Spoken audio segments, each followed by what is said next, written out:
এক নম্বরে গুনার কাজ, দুই নম্বরে ঝগড়া বিবাদ। এই মাসের সম্মানে, 4 মাসের সম্মানে রজব, জিলকদ, জিলহজ, মুহররম, তাই না? এরপরে ইস্তেগফার বেশি বেশি করে পাঠ করব। চতুর্থ নম্বরে নবীজি একটা দোয়া শিখিয়ে দিলেন, আল্লাহুম্মা বারিক লানা ফি রজবা ওয়া শাবান ওয়া বাল্লিগনা রমাদান। এই দোয়াটা পাঠ করুন। যদি আপনি এইভাবে আল্লাহর কাছে দোয়া করতে পারেন, আল্লাহ আমার হায়াতে বরকত দাও, আমি যেন রমাদান পর্যন্ত পৌঁছতে পারি, তাহলে রমাদানে যখন আপনি পৌঁছবেন একটা নফল হবে।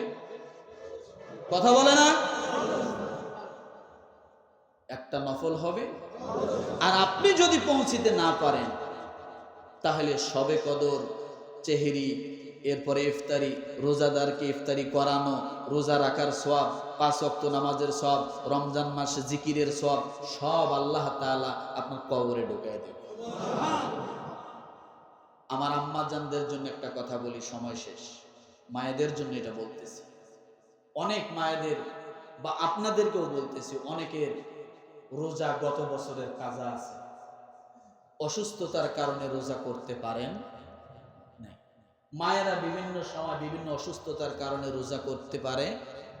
আপনি এই মাস থেকে কাজা রোজাগুলো একটা একটা করে করতে পারেন, সপ্তাহে একটা করে। এমনি তো মনে করে সোমবার বৃহস্পতিবার আমরা একটা করে 2টা রোজা রাখতে পারি, তাই না? তারপরে এই রজব মাসের 13, 14, 15 আমরা এই 3টা রোজা রাখতে পারি। তাহলে এমনিই দেখা যাচ্ছে যে এই মাসে যদি আমরা একটু রোজা রাখি, মোটামুটি 10-11টা রোজা রাখা হয়ে যাবে। তাহলে আপনার জন্য রমজান কষ্ট হবে না। অথবা কাজা রোজা যদি থাকে, তাহলে এই মাসে আমরা এগুলা কি করতে পারি? কাজা রোজাগুলো আদায় করতে পারি। আমাদের মায়েদের জন্য এটা একটা সুবিধা আছে, আমাদের জন্যও সুবিধা আছে। তাহলে আমল বাড়ায় দিব কি? যতটুকু শুনলাম এতদিন ফেসবুক অনেক লম্বা টাইম দেখেছে, ইউটিউব অনেক লম্বা টাইম দেখেছে। রজব মাসের সম্মানে, শাবান এবং রমজানের সম্মানে একটু সময়টা কমিয়ে দেন। গুরুত্বপূর্ণ খবরগুলো যদি দেখা লাগে সেটা দেখেন। এরপরে বাকি সময়টা আমি তো আমল দিয়েই দিলাম, ইস্তেগফার বেশি বেশি করে পাঠ করেন।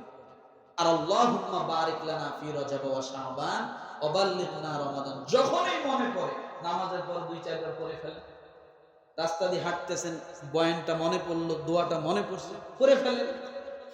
আপনার জীবনে যদি একবার এই দোয়াটা কবুল হয়ে যায়, আপনার কপাল ধন্য। যদি আল্লাহ কবুল করে নেয়, আপনার কপাল ধন্য। দোকানে ব্যবসা বাড়বে, চাকরির রুজিতে বরকত হবে, কর্মের রুজিতে বরকত হবে, সংসারের ঝামেলা আল্লাহ মিটায় দেবে। পারবো? তাহলে আমল কয়টা বলছি? ঝগড়া বিবাদ করা এক, এটা শেষ করে দিচ্ছি। ঝগড়া বিবাদ করা যাবে না। এরপরে গুনাহের কাজ করা, ইস্তেগফার বেশি বেশি করে, নফল নামাজ, কোরআন তেলাওয়াত বেশি বেশি করে এই মাসগুলো থেকে আমরা শুরু করব। একটা ইরাদা করেন যে রমজান আসতে আর 2 মাস বাকি, এই রমজানের আগে 1 খতম কোরআন শরীফ পড়ব। আছেন কি এমন কেউ যে হুজুর আমি কথা দিলাম ইনশাআল্লাহ রমজান আসার আগে 1 খতম কোরআন শরীফ পড়ব? পারবেন? চেষ্টা করে যান, চেষ্টা করে যান। এরকম ছোট ছোট আমলগুলো এখন থেকে করেন, জিকির বেশি বেশি করে করেন।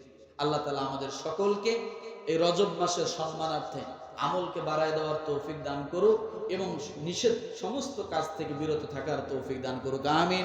ওয়া আখিরু দাওয়ানা আনিল হামদুলিল্লাহি রাব্বিল আলামিন।